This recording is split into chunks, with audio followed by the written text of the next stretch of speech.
আসসালামু আলাইকুম। আজকে আমি রান্না করব মাছের মাথা দিয়ে কদু।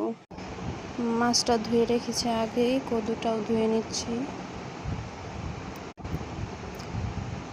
তেল গরম হলে পেঁয়াজ মরিচ দিয়ে ভালোভাবে নাড়াচাড়া করে নিচ্ছি।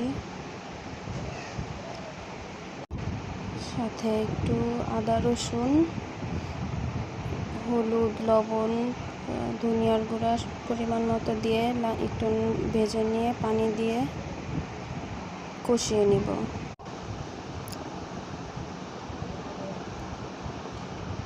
মাছটা আমি আগেই ধুয়ে রেখেছি, তাই মাছটা ধোয়া দেখানো হয়নি।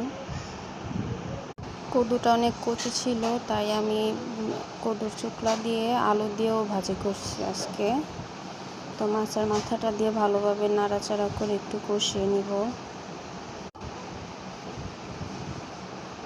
কষিয়ে ভালোভাবে কষানো হয়ে গেলে কদু দিয়ে তারপরে ভালোভাবে একটু কষিয়ে নিয়ে এদিকে আমি কদুর শুকনাগুলো রেখেছি আলু দিয়ে ভাজি করার জন্য।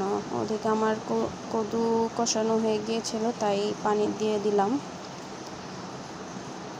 এবার ভাজিটা করব। ভাজিটা করার জন্য রসুন, পেঁয়াজ, মরিচ একসাথে ভেজে নিয়ে তারপরে ভাজিটা দিয়ে লবণ দিয়ে পরিমাণ মতো বসিয়ে দিব। তারপরে হয়ে যাবে কদুর শুকনা ভাজি।